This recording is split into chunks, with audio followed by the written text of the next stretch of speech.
the uranium conversion facility and the fuel plate fabrication plant. On 18 June, it targeted centrifuge production sites in Tehran and Karaj, both under IAEA monitoring. On the 19th June, it attacked the Arak heavy water reactor built under the JCPOA terms and IAEA safeguard with no proliferation risk. These attacks violate the UN Charter, international law, the IAEA Statute, and Security Council Resolution 2231 and 487. Israeli strikes are an assault on the global non-proliferation regime. Security Council Resolution 487, which was adopted unanimously, clearly states that any military attack on the safeguard nuclear facilities is an attack on the entire IAEA safeguard system and the NPT itself. The Security Council must implement its resolution. If the Council fails to act now, it will send a message that international law and resolution apply selectively. If the non-proliferation regime collapses, this Council will share responsibility with the Israeli regime. Madam President, despite Iran's repeated warning about the threats of our peaceful nuclear sites and facilities, the IAEA Director General has failed to act. His silence undermines the agency authority, neutrality, and credibility. The IAEA cannot remain silent while safeguard facilities are attacked. This inaction must end. Israel openly declared that it will continue this strike for as many days as it takes. We are alarmed by credible report that the United States, as a depository of NPT, may be joining this war. Any such support violates the NPT and undermines global security. The selective invocation of international law by US, France, using it when convenient, discarding it when it constrained their allies, is a form of institutional hypocrisy that gravely undermines the credibility of this Council and the international law. Let me be clear, Iran's nuclear program is peaceful and under the world's most extensive IAEA inspections. Iran has long advocated for a nuclear weapon-free zone in the Middle East. Israel is the only possessor of undeclared nuclear weapon in the region. It refused to accede to the NPT and block regional disarmament efforts. Madam President, Israeli aggression violates the UN Charter. It breached the basic principle of prohibition of the use of force. It violates Iran's sovereignty and territorial integrity. It violates international human rights law and targets innocent civilians and threatens the right of life and security of our people. This regime committed war crimes, crimes against humanity and state terrorism. It attacks on safeguard nuclear facilities, set a dangerous precedent for global security. Madam President, the already dire situation has been exacerbated by mounting and irrefutable evidence of direct involvement by the United States in this illegal war of aggression. The US has publicly threatened to strike Iran's safeguard nuclear facilities.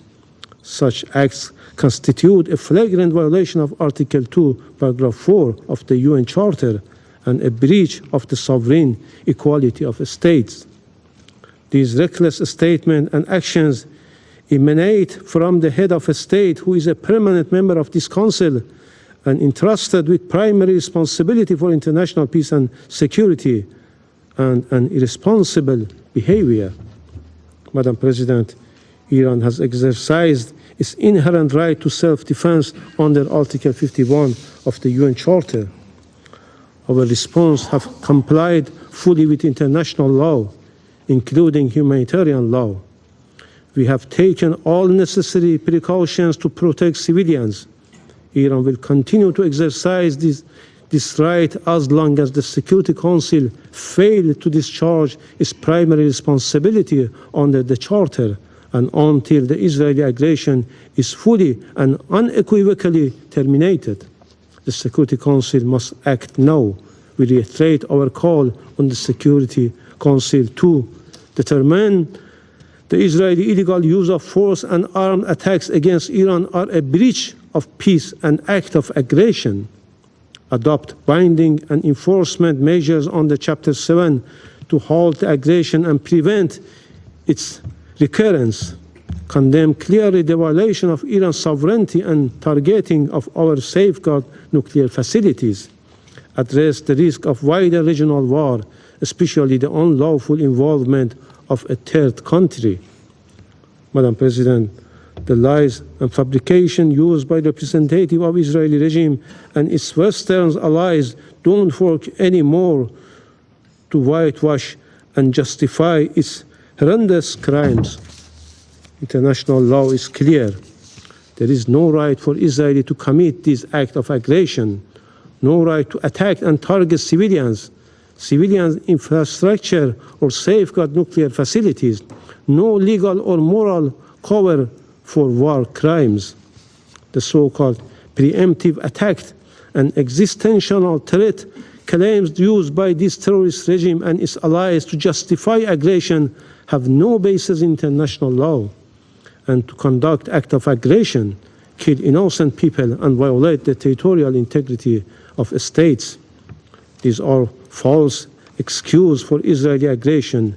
Iran has never initiated any war, while Israel, as an occupying and terrorist regime, has a long and dark history of illegal use of force, violation of all legal international norms, assassination and nuclear secrecy that destabilize the entire region. The selective use of international law by certain members of this council expose dangerous double standards that endanger international peace and security and undermine the credibility of this body. Without the support and protection of certain Western states, especially the United States, Israel could not have been able to commit this aggression with such impunity. This complicity must be recorded by history. Finally, Madam President, Council's failure to act at this critical juncture would constitute a profound abdication of the Council's responsibilities and a grave betrayal of fundamental principles of the United Nations. Inaction will embolden the aggressor, undermine international law, and send a message of dangerous impunity to the world. Thank you, Madam President. I thank the representative of the Islamic Republic of Iran for his statement, and I give the floor now to the representative of Israel. Madam President, I would like to thank the Secretary General, USG De Carlo, and Director General Grossi for your remarks. Madam President, before I begin my remarks, I must address the representative of the Islamic regime in Iran. Mr. Iravani, how dare you write 5 letters in the last week, come before this council, demand a session, and ask the international community for sympathy? How dare you ask the international community to protect you from the consequences of your own genocidal agenda? Have you no shame? For years, your supreme leader, Ayatollah Khamenei, has publicly and repeatedly called for the destruction of Israel and the United States. In May 2024, he declared, and I quote, "The divine promise to eliminate the Zionist entity will be fulfilled." In May 2025, he said, and I quote, "The Zionist regime that is a lethal, dangerous, cancerous tumor should certainly be eradicated, and it will be." These statements are your regime's policies. Your government has attempted the assassination of Prime Minister Netanyahu.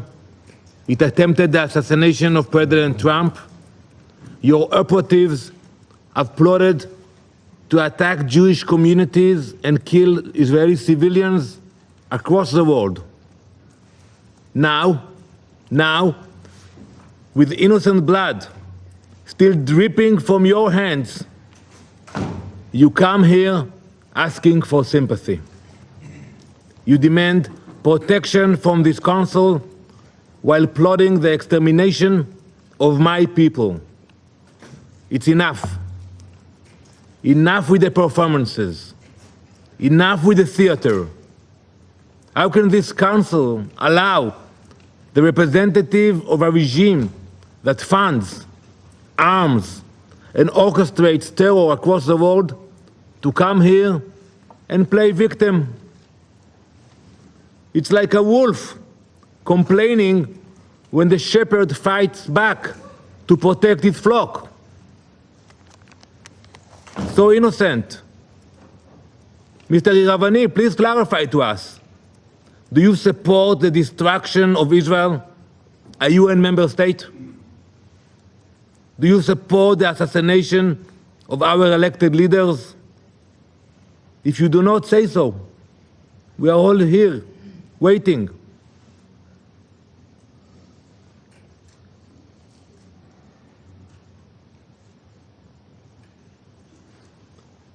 This council should put an end to this charade, once and for all. Mr. Iravani, you are not a victim. You are not even a diplomat. You are a wolf pretending to be a diplomat. And we are done pretending otherwise.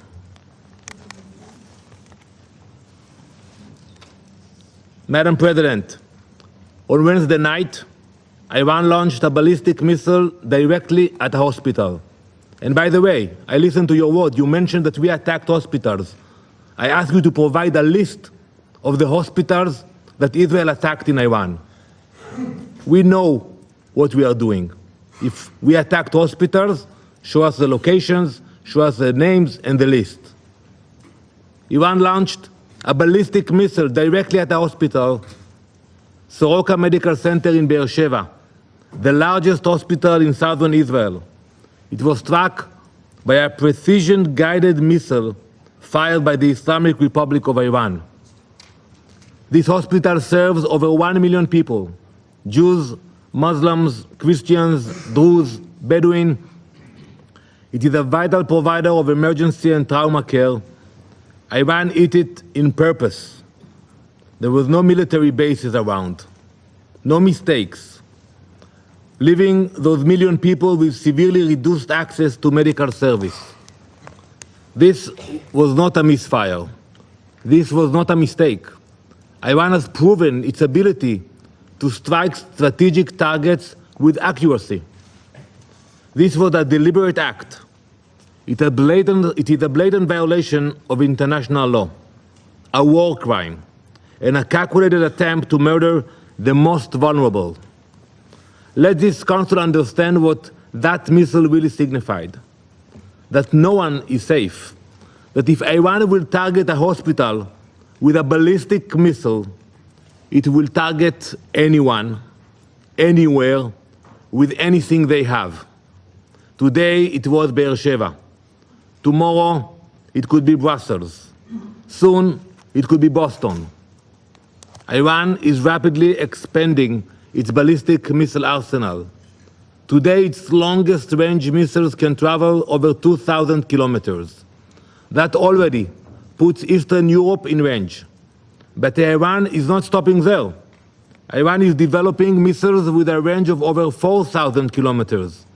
That would place every European capital, London, Paris, Berlin, Rome, within striking distance. And when that milestone reach, what comes next? New York, Washington, the US entire East Coast. Before Israel took action, that reality was approaching faster than you could imagine. Council members, do you believe that such a regime will hesitate to threaten entire populations with nuclear armed missiles? Can you guarantee? Especially a regime with chants, death to America, death to England, death to Israel, and so many others.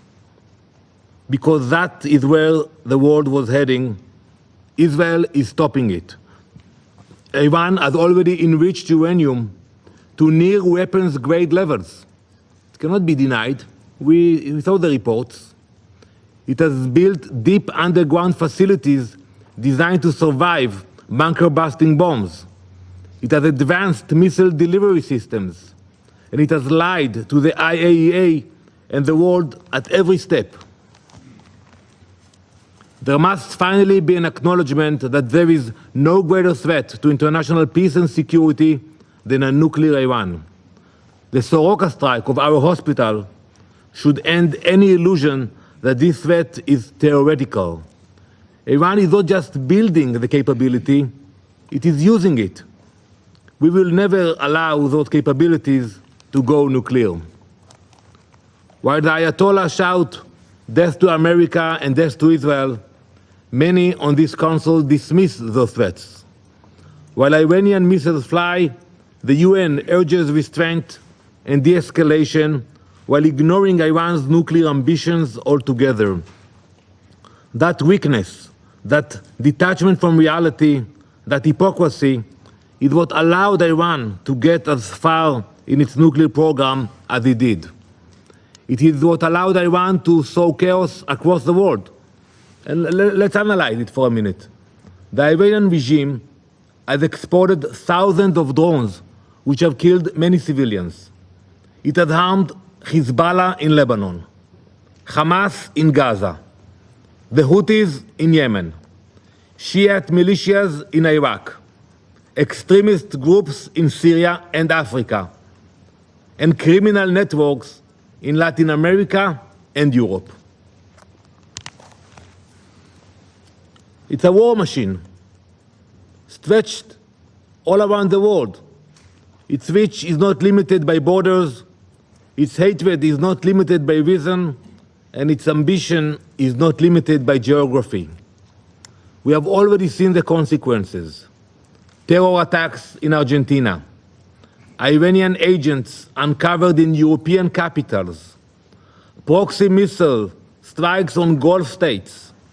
This is Iran's vision for the world, and it's happening in real time. Right now, Israel is the focus point for that murderous vision. Just yesterday, Iran launched another ballistic missile, this time carrying cluster munitions at a densely populated civilian area in central Israel. Cluster munitions are designed to spread multiple explosions over a wide area. It deliberately fired these munitions at civilians. Iran's intentions could not be clearer. Bloody murder. 29 civilians have been killed and almost 900 wounded by Iranian missiles. The only reason the number isn't higher is because of Israel's advanced defensive capabilities. So yes, Israel acted because we understand the cost of waiting. We will not wait for another threat, whether that is rockets, missiles, terrorists, or an atomic bomb. Israel acted as a last resort. This was the final window of opportunity to prevent Iran from acquiring nuclear weapons, and it came only after diplomacy had been exhausted. Israel cannot and will not accept this situation. Operation Rising Lion was launched to neutralize an imminent and existential threat, and we are doing so in full compliance with international law. Israel is strictly following the law of armed conflict, including the rules of distinction, proportionality, and precautions in attacks. That's why I'm waiting for the report about the hospitals. Our strikes are aimed at military objectives based on reliable intelligence. Every measure is taken to minimize harm to civilians. Iran launches indiscriminate barbaric missile attacks. They deliberately target population centers. This is the difference between a democracy acting in defense of its people and a brutal regime targeting civilians. Colleagues, it is Israeli civilians running for shelter now, every day. But something many of you also seem not to understand is that when Israel acts, we are not only defending our people, we are defending yours. As German Chancellor Merz said, and I quote, Israel is doing the world's dirty work. We are the first target, but we will not be the last. We are holding the line between civilization and genocidal jihadist imperialism. Iran doesn't just want to destroy Israel. It wants to remake the world order. One missile, one terror proxy, one destroyed hospital at a time. So no, we do not apologize for defending ourselves. We do not apologize for striking Iran's nuclear facilities. We do not apologize for neutralizing the threat. Because while some here raise their voices when Israel strikes a ballistic missile site, they fall silent when Iran strikes a surgical wind. Some condemn us for destroying a drone factory, but say nothing when Iran hits a residential building. That is not balance. That is moral collapse. We are doing what this council should have done long ago. We are acting where the international community hesitated. We are stopping a threat that endangered the entire world. Though our homes, our families, and our children are under threat, we will not stop. Not until Iran's nuclear threat is dismantled. Not until its war machine is disarmed. Not until our people and yours are safe. This is not just Israel's fight. It is the world's fight, and if no one else will fight it, we will. Thank you, Madam President. I thank the representative of Israel for his statement. All right, that's the UN Security Council. They're holding an emergency open briefing on the ongoing hostilities between Iran as well as Israel. And of course, we'd know that that meeting is part of global efforts to end the tensions between Israel and Iran. And of course, just taking a look at what came out of that briefing, we've seen the briefing being conducted there by the representative from Iran. Also, they're saying that this war began. We know that Iran has exercised its self-defense capabilities there, and that's a word from that representative from Iran. Also, they're calling on the Security Council to act now. And you'd know that security briefing was indeed called on, or that meeting was indeed called on by Iran with backing from a few countries, also saying that Israel has no right to attack Iran and its civilians. But later on, we saw the response coming out from Israel's representative, also saying and accusing Iran of